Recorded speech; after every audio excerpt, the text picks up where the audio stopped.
Hello दोस्तों, ये प्रस्तावना का हमारा आखिरी वीडियो है। इसके पहले का वीडियो आप ज़रूर देख लीजिएगा, ठीक है। यदि आप गवर्नमेंट एग्ज़ाम की तैयारी करना चाहते हैं और हमसे आप कोई भी क्वेरी करना चाहते हैं तो मुझे टेलीग्राम पे मुझसे जुड़ सकते हैं और अपनी समस्याएं हमको बता सकते हैं, ठीक है। इस वीडियो में हम प्रस्तावना का सबसे आखिरी भाग को कंप्लीट करेंगे। कॉन्सेप्ट हमने उस भाग में बता रखा है, इस भाग में हम बाकी बचे हुए क्वेश्चन को सॉल्व करेंगे, वो भी डिटेल के साथ। तो चलिए इस वीडियो को हम क्या करते हैं, शुरू करते हैं, ठीक है।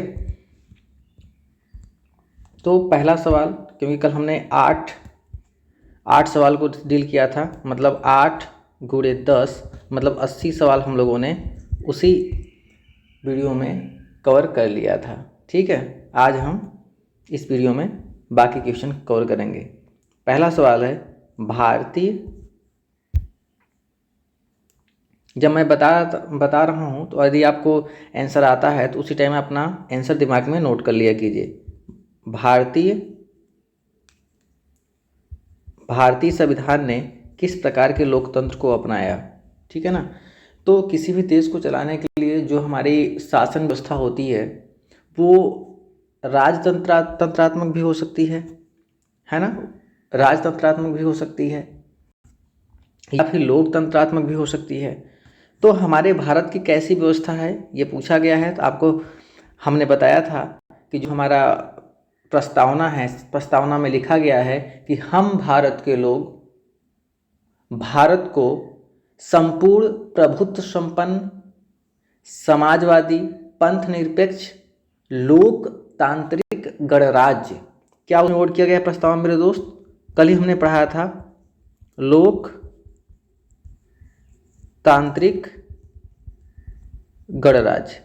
इसका मतलब क्या होता है? इसका मतलब हुआ कि हमारे देश का जो शासन व्यवस्था जो चलाएगा, जो प्रतिनिधि होगा, जो शासक होगा, वो वंशानुगत न होकर के वो निर्वाचित होकर के जाएगा। और निर्वाचन कहाँ से होगा? वो जनता के द्वारा ही निर्वाचित किया जाएगा, है ना। ऐसा नहीं कि राजा के बेटा है तो राजा फिर बनेगा, फिर राजा के वो बेटा हो तो उसका ही बेटा होगा तो वो भी राजा बनेगा, ऐसा कुछ नहीं है।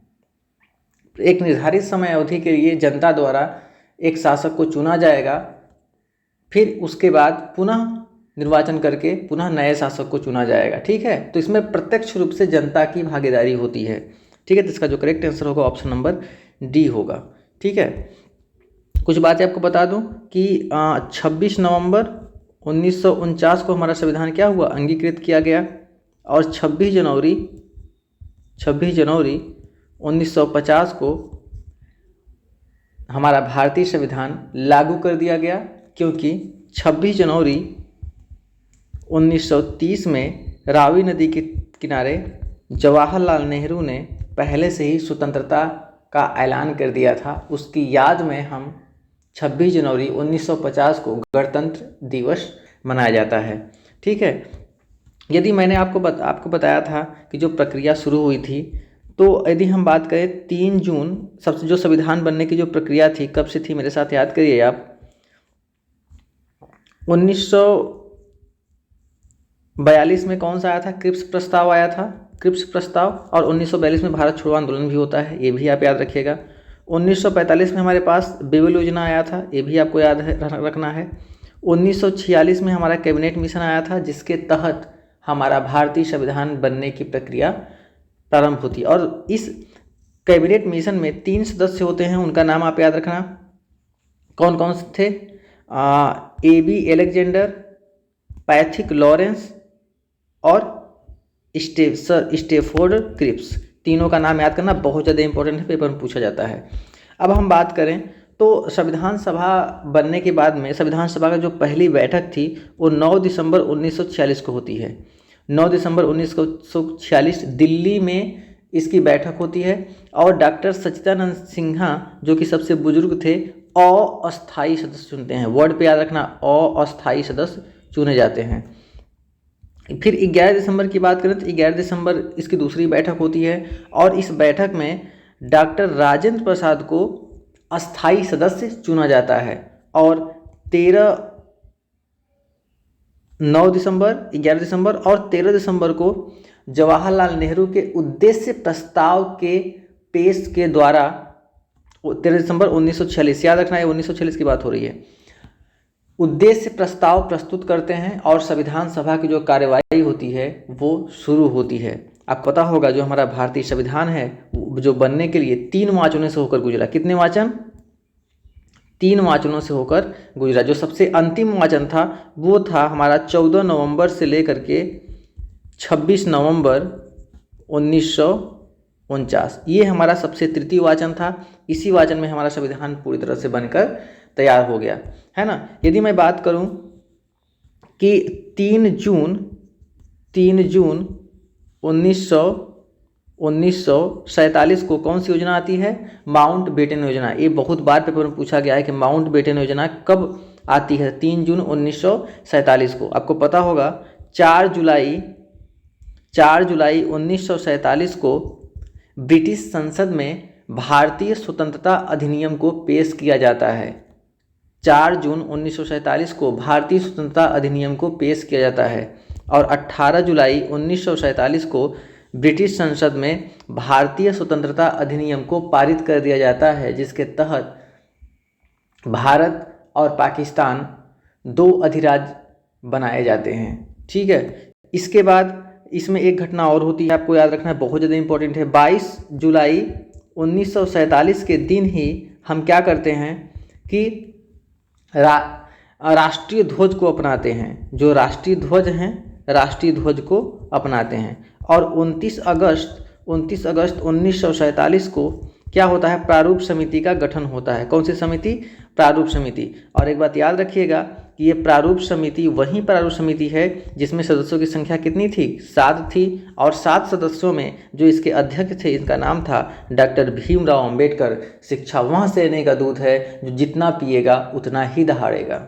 ठीक है। आई होप आपको इतना क्लियर होगा। और हम बात करें, आगे चलते हैं। ठीक है। 10 नंबर का क्वेश्चन।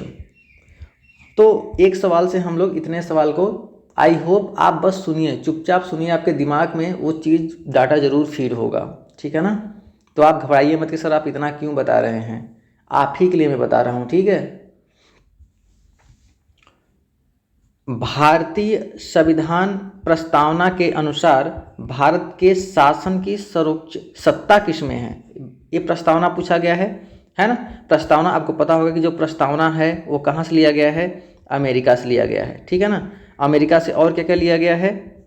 जो प्रस्तावना हो गया, जो फंडामेंटल राइट्स है, मूल अधिकार, ये भी कहाँ से लिया गया है? अमेरिका से लिया गया है।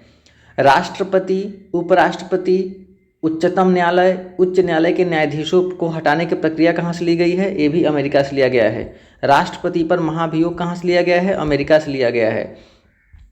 वित्तीय आपातकाल, फाइनेंशियल इमरजेंसी, ये कहाँ से लिया गया है? अमेरिका से। लेकिन जब केवल आपातकाल की बात की जाएगी कि आपातकाल कहाँ लिया गया है, तो आप कहेंगे सर ये जर्मनी से लिया गया है। कहाँ से लिया गया है मेरे दोस्त? जर्मनी से लिया गया है।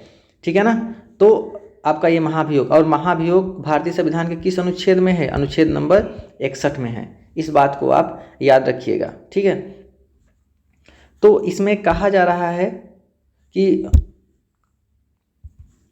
और प्रस्तावना में आपको और बता दूं कि प्रस्तावना में हम कहाँ शुरू होता है? हम भारत के लोग, मतलब हम भारत के लोग भारत को एक संपूर्ण प्रभुत्व संपन्न पंथ निरपेक्ष लोकतांत्रिक गणराज्य बनाने के लिए तथा उसके समस्त नागरिकों को सामाजिक, आर्थिक, राजनीतिक न्याय। तो न्याय कितने प्रकार के हो गए हमारे संविधान में? न्याय हमारे पास 3 प्रकार के होते हैं। कौन से? सामाजिक, आर्थिक और राजनीतिक, है ना। स्वतंत्रता कितने प्रकार की है? ये पेपर में प्रश्न पूछा जाता है, हमने शामिल नहीं किया है, मैं वन लीनियर फॉर्म में आपको बता दे रहा हूँ। ठीक है ना। तो इसलिए वीडियो को एकदम अच्छे से देखा करिए। स्वतंत्रता हमारी 5 प्रकार की है ना। चलिए, अच्छा, तो इस सवाल को करते हैं। तो प्रस्तावना के अनुसार शासन की सर्वोच्च सत्ता किसमें है? मतलब सबसे ज़्यादा पावरफुल कौन है ना। सबसे ज़्यादा पावरफुल कौन है? संसद? नहीं। राष्ट्रपति? नहीं। मतदाता? नहीं। कौन है? जनता है ना। क्योंकि प्रस्तावना में साफ साफ लिखा गया कि हम भारत के लोग, है ना। तो जो सबसे अंतिम शक्ति होती है वो जनता के पास होती है। जनता जिसको चाहे उसको गिरा दे, है ना। यदि काम सही से नहीं हो रहा है, कोई प्रधानमंत्री जीत गया है, काम ढंग से नहीं कर रहा है, कोई मुख्यमंत्री हो गया है, काम नहीं कर ढंग से, तो जनता चाहे तो अपनी शक्तियों का प्रयोग करके उसे फिर से उसको उसी गद्दी से नीचे उतार भी सकती है। ठीक है। संसद की बात करें तो संसद याद रखना सरला, एक हमने ट्रिक बताई थी सरला, मतलब कि संसद 80 अनुच्छेद 80 में है, राज्यसभा अनुच्छेद 81 में है और लोकसभा सरला ए 79 में है, राज्यसभा 80 में है और लोकसभा 81 में है। इसे हम क्या कहते हैं, इसे हम राज्यसभा को उच्च सदन कहते हैं, द्वितीय सदन कहते हैं, लोकसभा को निम्न सदन कहते हैं और इसे प्रथम सदन भी कहते हैं। इसे जनता का सदन भी कहते हैं, इसे विद्वानों का सदन भी कहते हैं, क्योंकि यहाँ पे जो सदस्य चुने जाते हैं वो विभिन्न क्षेत्रों, कला, विज्ञान, शिक्षा, समाजसेवी इत्यादि वर्गों से आते हैं। और लोकसभा में जो सदस्य चुने जाते हैं वो डायरेक्ट जनता द्वारा चुने जाते हैं वोट के माध्यम से। ठीक है। तो संसद, मतदाता की बात करें तो प्रारंभ में जो मतदान करने की जो उम्र थी वो 21 वर्ष थी, लेकिन 61वें संविधान संशोधन में जो मतदान करने की उम्र थी वो 21 साल से कम करके 18 साल कर दी गई। आज भी 18 साल ही है, इस बात को भी आप याद रखना। भारत का एक राष्ट्रपति होगा, ये किस अनुच्छेद में है, अनुच्छेद नंबर 52 में है। ठीक है ना, इतनी बात को आप याद रखिएगा। ठीक, आगे चलें। भारत की संप्रभुता, एकता, अखंडता को बनाए रखने तथा उसकी रक्षा करने का प्रावधान किस में किया गया है? तो भारत की एकता और अखंडता, अखंडता का मतलब क्या होता है कि भारत का कोई भी राज्य यदि भारत से अलग होना चाहेगा तो इसे अवैध घोषित कर दिया जाएगा। जैसे हमारे पास ये भारत है,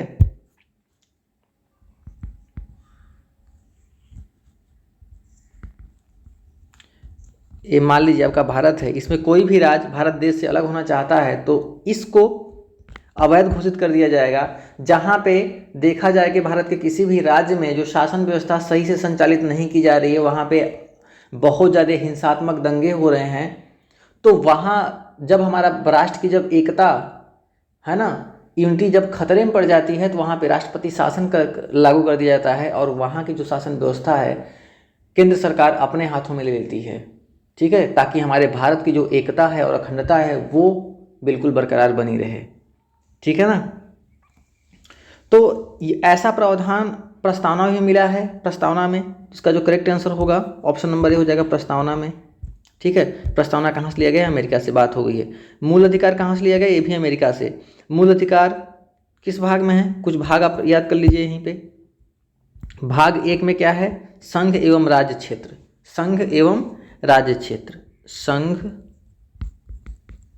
एवं राज्य क्षेत्र। भाग 2 में क्या है? भाग 2 में है क्या? नागरिकता। पेपर में पूछा जाता है सब। भाग 2 में है नागरिकता।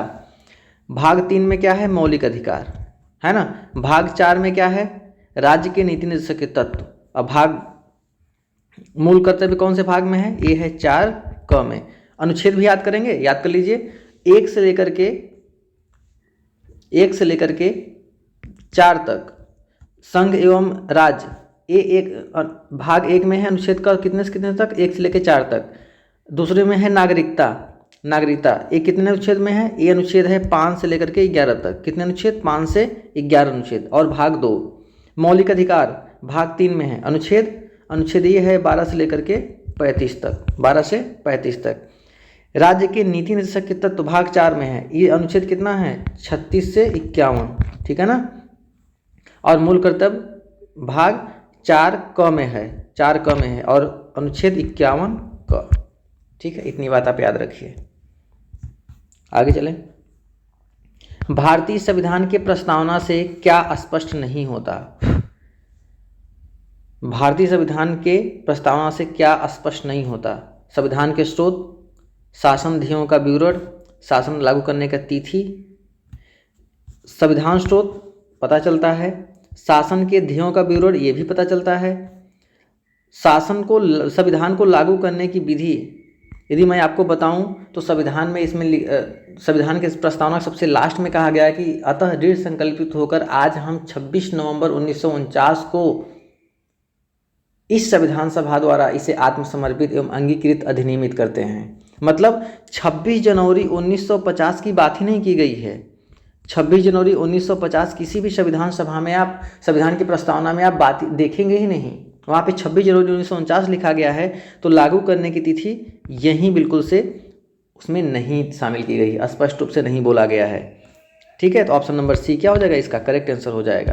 तो इस सवाल का जो ऑप्शन नंबर सी हो जाएगा बिल्कुल करेक्ट आंसर हो जाएगा। नेक्स्ट, भारतीय संविधान किसके द्वारा मान्यता प्राप्त है? भारतीय संविधान को मान्यता कौन प्राप्त किया है?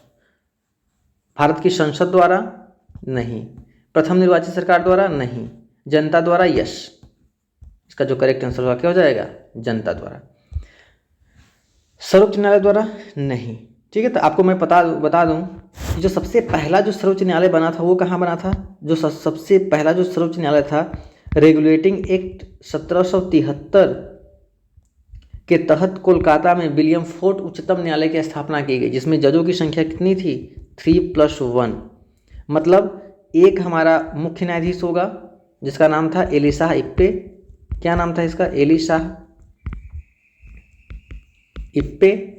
और 3 क्या होंगे? अन्य न्यायाधीश होंगे। तो एक मुख्य न्यायाधीश होंगे और 3 अन्य न्यायाधीश होंगे। वर्तमान की बात करें हम, वर्तमान में भारत में जो जजों की जो संख्या है वो कितनी है सुप्रीम कोर्ट की? तो 33+1। मतलब एक मुख्य न्यायाधीश होगा और 33 हमारे न्यायाधीश होंगे। ठीक है, इस बात को भी आप याद रखिएगा। और यदि मैं बात करूं कि जो सर्वोच्च न्यायालय के न्यायाधीश होते हैं इनकी नियुक्ति कौन सी व्यवस्था द्वारा होती है, तो आपको याद रखना पड़ेगा कोलिजियम प्रणाली। याद रखना कोलिजियम, कभी आगे जब पढ़ाएंगे तो बताएंगे कोलिजियम प्रणाली क्या होती है। कोलिजियम प्रणाली के द्वारा ही इन लोगों का चयन किया जाता है जो न्यायाधीश होते हैं। कोलिजियम प्रणाली याद रखना। ठीक है, संसद की बात करें तो संसद के 3 अंग होते हैं। कौन कौन? राष्ट्रपति, लोकसभा, राज्यसभा। संसद हमारे 79 में है, राज्यसभा कितने में है हमारे पास? राज्यसभा 80 में है, लोकसभा 81 में है। इस बात को भी आप याद रखिएगा। ठीक है, और एक बात और कि धन विधेयक को हम केवल लोकसभा में ही प्रस्तुत कर सकते हैं, राज्यसभा में प्रस्तुत नहीं करते। सबसे पहले जो धन विधेयक लाया जाता है, जो मनी बिल अनुच्छेद 110, याद करो मनी बिल 110, वो कहाँ लाया जाता है? वो सबसे पहले लोकसभा में ही लाया जाता है। ठीक है मेरे दोस्त, आगे चलते हैं। सवाल कह रहा है कि भारतीय संविधान को संविधान सभा द्वारा कब अंगीकृत एडॉप्टेड किया गया? तो मैंने अभी इसके पहले बताया कि ये किया गया था कि 26 नवंबर 1949। तो 26 नवंबर 1949 मतलब ऑप्शन नंबर ए आपका इसका सही होगा। लेकिन बात यहीं पे ख़त्म नहीं होगी। 29 अगस्त 1947 को क्या किया गया?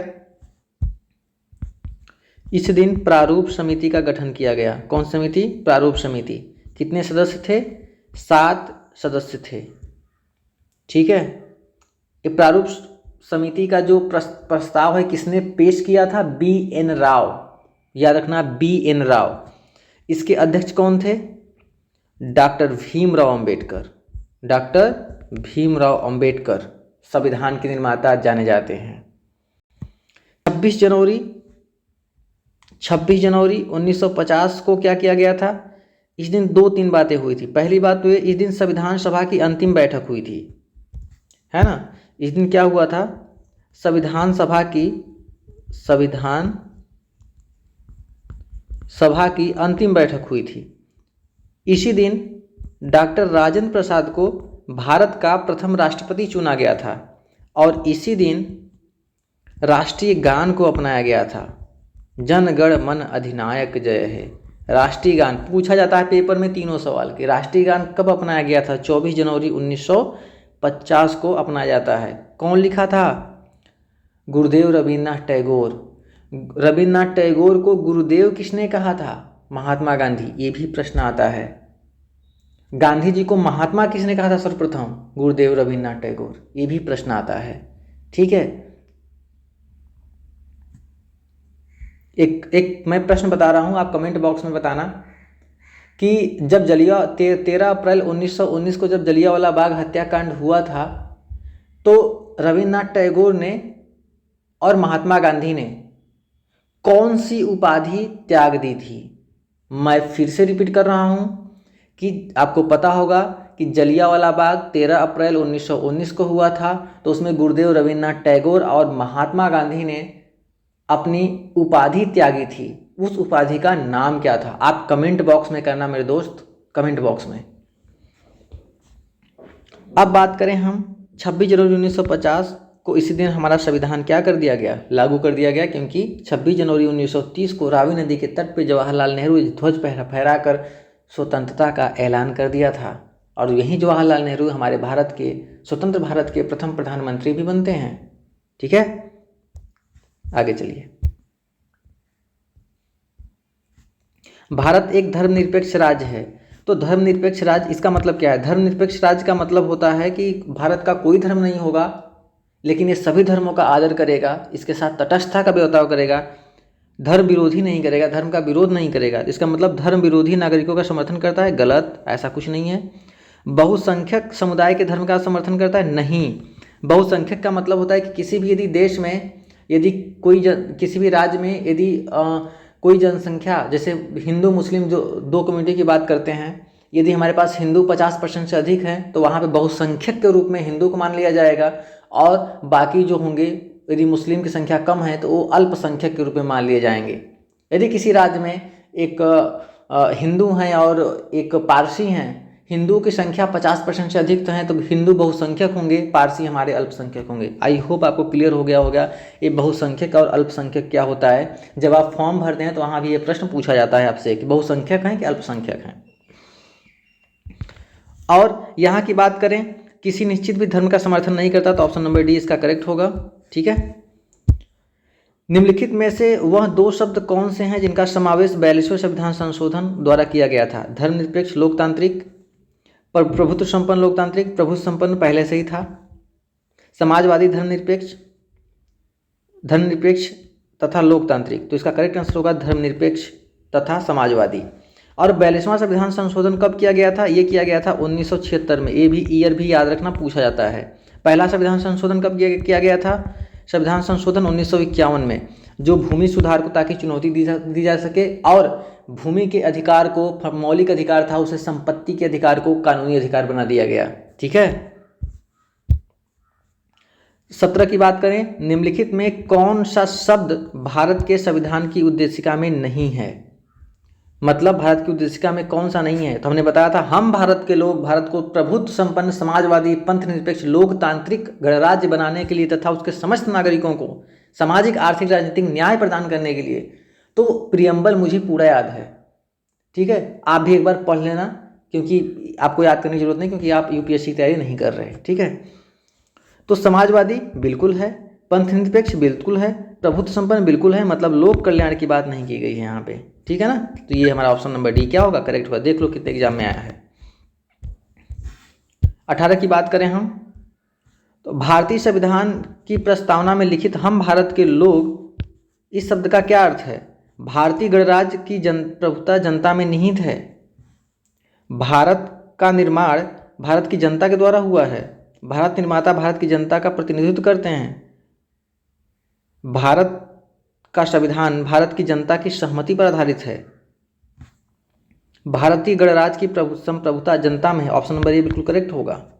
ठीक है, नेक्स्ट, भारत में लौकिक सार्वभौमिकता है क्योंकि संविधान की प्रस्तावना किन शब्दों से प्रारंभ होती है?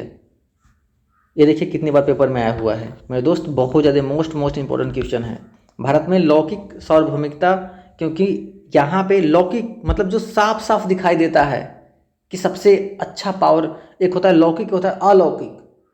जो आपको दिख रहा है ना, बिल्कुल साफ साफ आपको सार्वभौमिकता दिखाई देगी कि ये अंतिम शक्ति किसके पास है? जनता के हाथ में है। इसका मतलब हम भारत के लोग शब्दों से पता चलता है, जनता के जनतंत्र शब्दों द्वारा नहीं, ऐसा कुछ नहीं है। ठीक है, ये रहा हमारे पास आज के सवाल का सबसे लास्ट सवाल है मेरे दोस्त। ये आपका क्वेश्चन ऑफ द डे रहेगा। इस क्वेश्चन का जवाब आप कमेंट बॉक्स में जरूर करना। मैं कमेंट डेली पढ़ता हूँ, आप अपना कमेंट जरूर करते ही नहीं। और जितने लोग वीडियो देखते हैं आप लोग प्लीज़ सब्सक्राइब कर दिया कीजिए, ठीक है ना। और बेल आइकन को प्रेस कर लीजिए, आने वाले हर नोटिफिकेशन आप तक तुरंत पहुंच जाए, ठीक है ना। तो आज हम लोगों ने इतना ही सवाल किया और नेक्स्ट में हमारा प्रस्तावना बिल्कुल यहीं पे क्या होता है, ख़त्म होता है। किस तरह का क्वेरी है आप, तो आप बिल्कुल मेरे टेलीग्राम ज्वाइन कर लीजिए और हमें वहाँ से फॉलो कर सकते हैं, ठीक है। Thank you, bye bye, take care.